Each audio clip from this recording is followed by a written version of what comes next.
Sa likod ng malalawak na mga daan at matataas na gusali, ang isang propesyong tinitingala ng marami, ang civil engineering.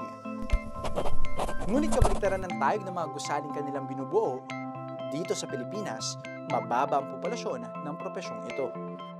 Ayon sa Senate Committee on Basic Education, 6,180 out of 18,582 board examiners lamang o tinatayang 33.26% ng kabuuang bilang ng mga kumuha ng civil engineering board exam ang nakapasa noong nakaraang taon.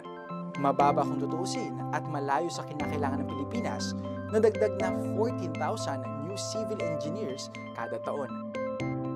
Kaya sa araw na ito, ating kilalanin ang isang young engineer na may naisip na solusyon upang pataasin ang bilang ng propesyong ito.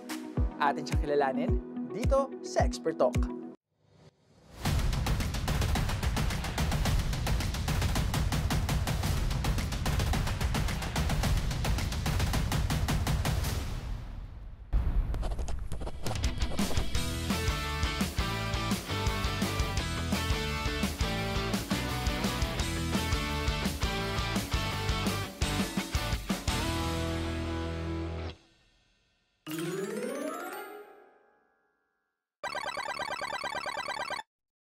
Sa mga nakalipas na episode na Expert Talk, iba't ibang field of science ang ating nalaman at iba't ibang imbensyon ang ating nakita. Pero ang siyensya, hindi lang natatapos sa pagtuklas at paggawa ng bago dahil bahagi nito ang pagbabahagi ng kaalaman sa mga nangangarap pasukin ito. Kaya naman bit-bit ang prinsipyong ito, isang young civil engineer ang piniling ibahagi ang kanyang nalalaman sa kanyang larangan upang tulungan ang mga nangangarap maging inhinyero sa hinaharap. Kasama natin ang dating scholar ng Agham na ngayon ay founder na ng education startup. Makakasama natin si Engineer Victor Villafuerte. Hi Engineer, kamusta po? Hi AJ. Okay, welcome back. Ano po nararamdaman nyo na nandito ulit kayo sa Pisay? So actually nakaka-nostalgic na bumalik ulit sa Pisay after 11 years. Kaya ang dami ring na pinagbago. So yun, nagulat ako na ganito na pala yung itsura niya ngayon. Bago maging guro at inhinyero, isang scholar ng Agham si Engineer Victor Villafuerte. Kabilang siya sa estudyante ng Philippine Science High School, isang pampublikong paaralan sa Pilipinas na nagbibigay ng mataas na kalidad ng edukasyon sa agham, matematika at teknolohiya. So, ang Philippine Science High School, specifically, ang main campus is a scholarship school specializing in STEM, and we are an attached agency to the Department of Science and Technology. Since hindi kami technically under ng DepEd, ibang-iba, masasabi kong ibang-iba yung curriculum ng Philippine Science compared to the regular high schools. So, just to put it in simple comparison, yung regular na DepEd High School, yung mga subjects nila, we cover it hanggang grade 10. So, ang talagang pagkakaiba namin would be the grades 11 and grade 12 na. Sa madaling sabi, dahil advanced at specialized STEM field ang curriculum ng Philippine Science High School, ang mga lesson nila sa grades 11 at 12 ay mahihahalin tulad na sa kolehiyo. Ang grades 11 and 12, we call it the specialization years. So, ito yung parang kumbaga sa college, parang nagme-major ka na. So, meron kaming track in engineering, meron kaming track in computer science, in biology, so parang nagme-major ka na, parang college na talaga ang grades 11 and 12. Nakikita mo talaga na extraordinary talaga yung mga students dito sa Pisay. At for sure, kaya kayo nakapasok dito, ay isang extraordinary student din kayo, Sir Engineer Victor, no? At balita ko nga na marami pa kayong kompetisyon talaga na sinasalihan noon pa lang. Noon pa man, di ba? Yes. Pero before pa lang ba, achiever na talaga kayo? Or as in, focus ka talaga ba sa grades mo? Nung grade 6 ako, yeah, I think masasabi ko na grade conscious ako nung grade 6. Pero I think nung pumunta akong Pisay, kung saan pati yung mga classmates mo, ganun na rin. Nandiyan mas nahirapan ako, mas nag-struggle ako sa Pisay. And I think that's what helped me din noong college, na prepared me for college. Kasi sa college talagang focus mo na yung major mo. And kung ano yung natulong sa akin ng Pisay really helped me get through college. Ayon kay Engineer Victor, kung noong elementarya, medyo extraordinary siya sa klase, pagdating sa Pisay, tila naging ordinaryo at struggling student siya. Ang ganitong senaryo ay hindi na nakakataka, lalo pat may tuturing na cream of the crop o best among the best students ang nakakapasok dito. Sa katunayan, 20,000 examinees ang nagtangkang makapasok sa Pisay noong nakaraang taon. Ngunit 240 lamang mula rito ang tinanggap sa main campus ng Pisay. Dito sa main campus, we only take in the top 240 qualifiers dun sa national competitive exam. Now, to put that in context, kasi we have 16 campuses nationwide, all of them take the national competitive examination all at the same time. Pero yung top 240, yun lang ang pumupunta dito sa main campus. Upang masiguro na mapupunan ang pangangailangan ng mga scholar ng Agham tulad ni Engineer Victor, iba't ibang benepisyo ang ibinibigay ng Department of Science and Technology, partikular na ng Philippine Science High School sa mga mag-aaral nito. Ang sa Pisay Scholar, bukod sa libreng tuition, meron silang libreng books. Naglo-load sila ng book. Depende sa campus. Sa amin, we give them gadget, like tablet, para magamit nila. Libreng internet dito sa loob ng campus. And of course, meron silang stipend na natatanggap. Ngunit bukod sa mga pribilehiyong ito, dekalidad na edukasyon para sa mga future researchers, inventors, innovators at science educators ang pinakamagandang suporta at regalo na natatanggap ng mga kabataan mula sa institusyon. Engineer, ano yung naging advantage sa'yo na nanggaling ka sa Pisay? So isa sa mga naging memorable experiences ko din nung college is that yung math at chemistry lessons namin, so, hindi na naging ganun kahirap yung adjustment period from high school to college. Kasi talagang sa Pisay, natitrain ka na to really be an excellent student high school pa lang. So that is, I think, one of the advantage na mabibigay ng Pisay. Bakit sa tingin mo, masaya maging estudyante ng Pisay? I think mas important na aspect of why it is fun or why is it enjoyable to be a Pisay student is that matitrain talaga kayo, mahahasa kayo na by the time mag-college kayo, hindi na ganun ka-hirap or hindi na ganun kalaki yung adjustment phase nyo transitioning from high school to college kasi talagang na-train na kayo ng Pisay sa mga may hirap na lessons ng college. Also, yung main appreciation talaga to the sciences. Up next, mula sa pagiging scholar ng Agham, ngayon ay nagmamay-ari na ng Review Center for Civil Engineering si Engineer Victor. At tips kung paano maipapasa ang Civil Engineering Board Exam, i-reveal niya mismo dito sa Expert Talk. Kung ikaw ay isang aspiring civil engineer o magte-take ng licensure exam, marahil nakita o napanood mo na ang ilan sa mga video na ito na nagbibigay ng tips at nagtuturo ng mga dapat malaman ng mga aspiring civil engineers. Engineer, para sa kalamanan din ng lahat, ano po ba yung KeepUp? So, KeepUp is an educational startup na I founded noong 2020 with the goal of helping students talaga to keep up with their lessons sa board exam or sa college or even high school. So, yun yung isa sa mga gusto naming long-term goals talaga na kami yung unang maisip ng students kapag nagsastruggle sila sa lesson na yun at kami yung unang lalapitan nila para makatulong sa subjects nila. Ang KeepUp Learning Corp ay hango sa English expression na keep up, na nangangahulugang makasunod. Ang KeepUp Learning Corp ay isang review center na nagbibigay ng dekalidad na lessons sa pamamagitan ng online reviews sa mga estudyanteng nagnanais maging civil engineers at magte-take ng board exam. Ngayon po ba ilan ang estudyante ng KeepUp?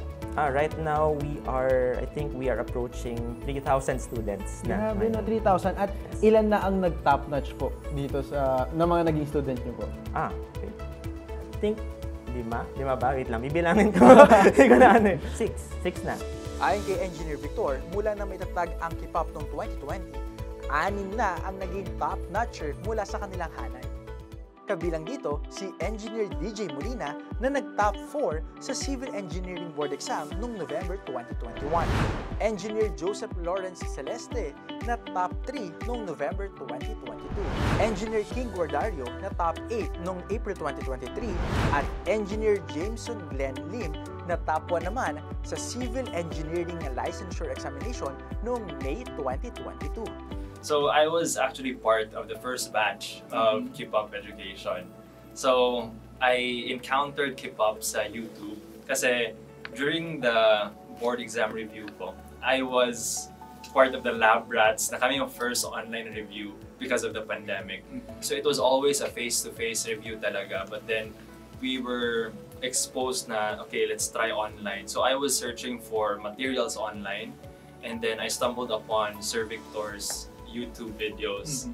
And then, yun, doon ko nalaman na, oh, may keep up pala. And it was interesting, so I tried to enroll and I was part of the first batch. Ayon kay Engineer Jameson, naging advantage aniya ang online review setup na ibinibigay ng KIPAP upang mas maintindihan niya ang mga lesson na posibleng lumabas sa board exam. Personally, I enjoyed it eventually because there were a lot of benefits in online review. Kasi pwede mong ulit-ulitin yung videos, tapos you get the same quality even if ulit-ulitin mo. Tapos also you could speed up the video. So for me, I like speeding up videos kasi mas marami akong matackle na topics for the day. So unlike face-to-face is you really need to wait for the instructor to finish. Pero sa online is you could finish it based on your speed, based on your pace. Ganun. So it has a lot of advantages. Paano niyo po ba tinututukan yung mga students? So, I think kapag ibabase natin sa mga testimonials na marami kaming nare-receive na mas hands-on or hands-on yung pagtuturo namin in a way na isa nga nagsabi, 24/7 daw yung chatline namin. Kasi may isang instructor na gising na hindi ko naman nire-require na magising siya sa madaling araw, pero talagang I think yun yung passion niya na tumulong talaga. Na kapag may question sila kahit madaling araw, nasasagot agad. So doon sila nagulat. So I think yun yung isa sa mga naging advantage namin. Proud na ibinahagi ni Engineer Victor na ang mga instructors nila mismo ay dati nilang mga estudyante at board top-notchers. Kaya sigurado na quality review experience ang matatanggap ng mga reviewee ng KIPAP. And for sure, from time, kasi syempre magkakaibang generation, magkakaibang year din po, no? At nag-iiba-iba rin talaga din yung mga exams and all. Yes. Paano nyo po ba na-maintain na updated lahat ng mga datas na meron po kayo? So we have, number one, we have an instructor who is also part of the academy. This is Engineer Daniel James Molina. Yung nag-top 4 noong November 2021. And instructor namin siya, pero at the same time, instructor din siya sa alma mater niya, sa St. Louis College. And then, yun, that is one of the measures na ginagawa namin to make sure na updated talaga. It is aligned sa academy. And then number 2 is that every year, or every exam, yung mga students namin na nagtotop, kinukuha namin or ini-invite namin na maging instructor. Dahil sa mga aspetong ito, ayon kay Engineer Victor, bagamat bago pa lang ang KIPAP sa listahan ng Civil Engineering Review Centers, ay tinatayang nasa 73.9% na ang passing rate nito. At sa mga nakalipas na taon, ay sunod-sunod na nagmula sa kanilang hanay ang mga top-notchers ng Civil Engineering Board Exam. Ever since we started KIPAP, we have consistently achieved a passing rate naman of above 70%. Pero ang favorite aspect talaga namin doon is yung mga testimonials na nare-receive namin after nila makapasa sa board exam. So meron kami mga students na nagsasabing 2 to 4 times na silang bumagsak sa board exam before sila mag-enroll sa KIPAP. And after that, 1 take lang nakapasa na sila. So those kinds of testimonials really warms our heart and really encourage us to keep on going talaga. Pero bago pa man mabuo ang KIPAP Learning Corp, ay passion na rin ni Engineer Victor ang pagtuturo sa mga kapwa niya estudyante. May isa pa kaming project sa Student Council na kung saan gumagawa ako ng YouTube videos specifically para matulungan yung engineering students ng UP. And then, yun, sa paggagawa ko ng YouTube videos, marami ako nakukuhang comment na, ay, mas nagigets ko yung lecture na ito compared nga sa actual na teacher nila. And I think, isa sa mga factors nun would be, nauulit nila yung mga lectures. Kaya na ma-realize niya na hindi lang ang mga gusali at buildings ang passion niya. Sa edad na 23, sinimulan niya ang pagbuo ng isang review center para sa mga aspiring engineers na may fascination rin sa buildings at structural projects. So after I graduated, doon ko na-decide na ipupursue ko yung passion ko in teaching. So first step na ginawa ko was I called my friend na high school classmate ko din actually. I called my friend na, gusto mo bang bumisita sa mga schools at mag-pitch ng UPCAT review for them. Tapos yun, pumayag naman siya, and then ang una naming naging step was room-to-room kami ng mga schools. Like, nag-commute kami sa mga schools around Quezon City to pitch our UPCAT review to them. Face-to-face pa yung naisip naming program noon. Sa lahat ng schools sa Quezon City na malapit sa amin, kahit malaki or maliit, walang pumayag or lahat na dinecline yung offer namin. Pero sa kabila ng di mabilang na rejections, hindi nagpatinag si Engineer Victor. At mula sa challenges na ito, maraming oportunidad ang nagbukas sa grupo nila. Sinalihan kaming startup competition called Startup QC, kung saan naghahanap yung Quezon City ng mga potential startups to give funding. Tapos we were lucky to be one of them. And other than Quezon City, marami na ring schools na nag-reach out sa amin to give a review to their students. So isa na sa mga schools na yun was De La Salle University, Dasmariñas.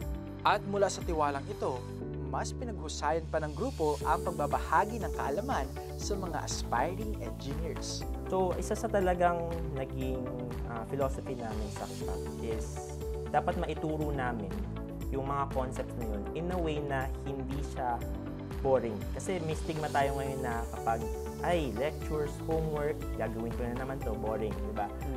Sa CPAC, talagang we make it na yung mga lectures namin is carefully curated.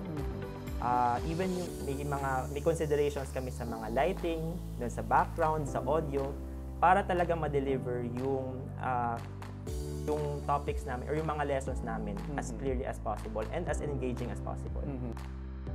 Up next, Civil Engineering Lesson 101 sa actual construction site with Engineer Victor Villaferte. Okay, so AJ, isa sa mga pinaka-importanting components ng isang structure is ito. Ang tinatawag dito is columns. So, columns is like the backbone of a structure. Ang civil engineering ay isang sangay ng professional engineering na nakatuon sa disenyo, konstruksyon, at pagpapanatili ng instruktura at infrastruktura sa lipunan. Ang sangay na ito ay gumagamit ng physical at scientific principles upang makalikha ng mga gusali, tulay, daan, at iba pa. Mga ka-Diyos si Barkada, syempre hindi tayo papayag na by the books ang nalalaman natin patungkol sa construction. Dahil si Engineer Victor ay sinama tayo sa isang actual construction site. At ako, ang inyong engineer for a day.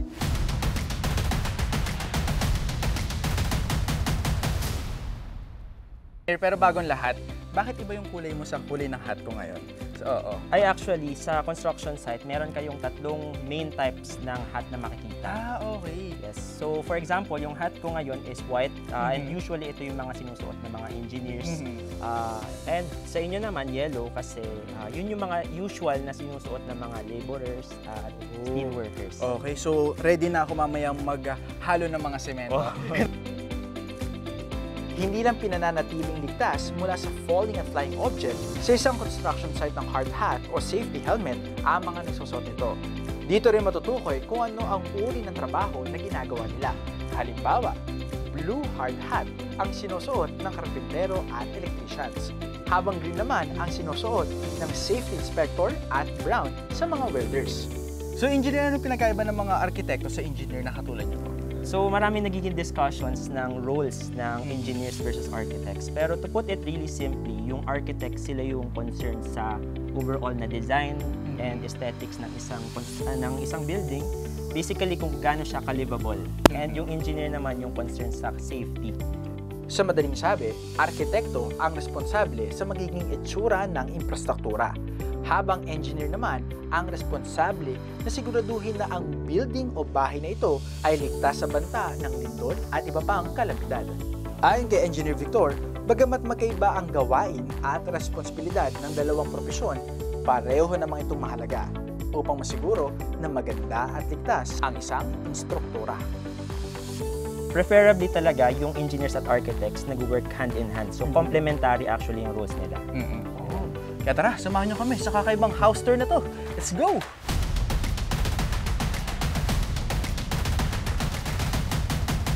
So AJ, isa sa mga pinaka-importanting components ng isang structure is ito.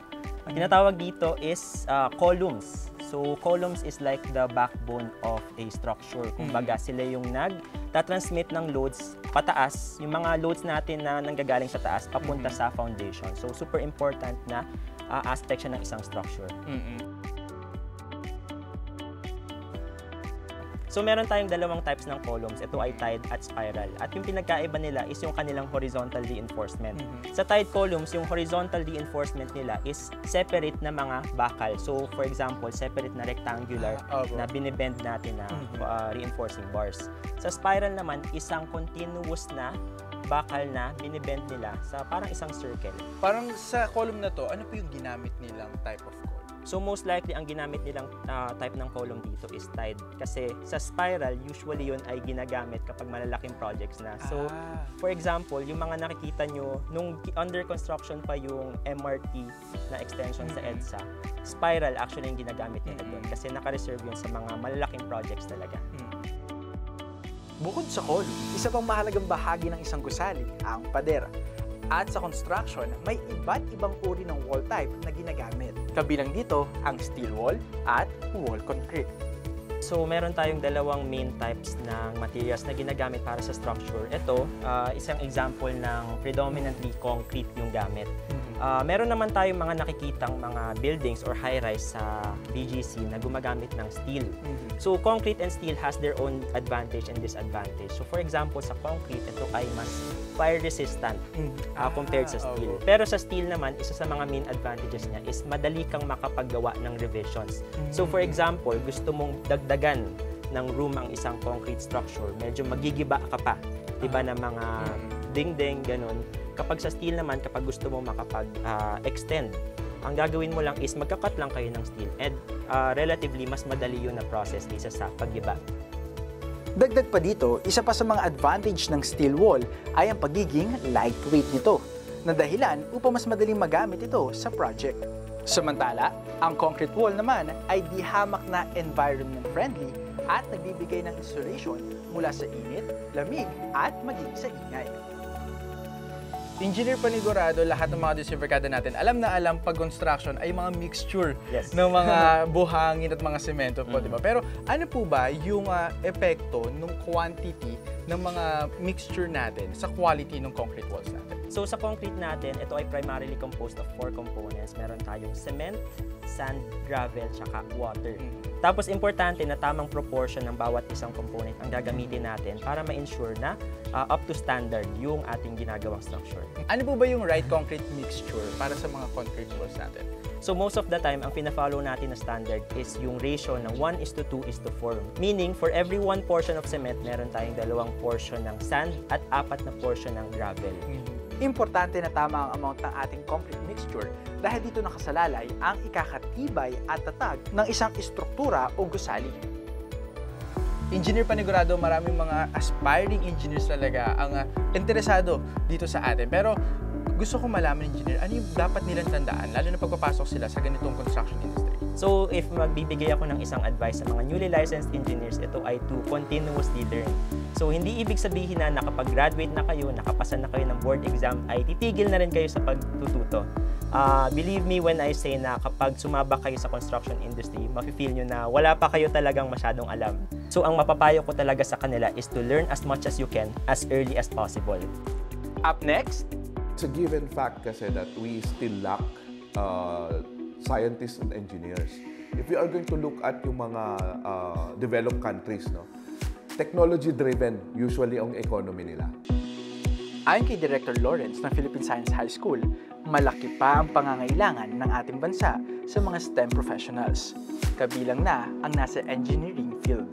It's a given fact kasi that we still lack scientists and engineers. If we are going to look at yung mga developed countries, no, technology-driven usually ang economy nila. Marami silang mga scientists, marami silang engineers, masters, PhDs. Unfortunately, sa Pilipinas, hindi pa ganun ka mainstream. Kumbaga, pagka engineering ka, for example, parang tingin sa'yo, nerd.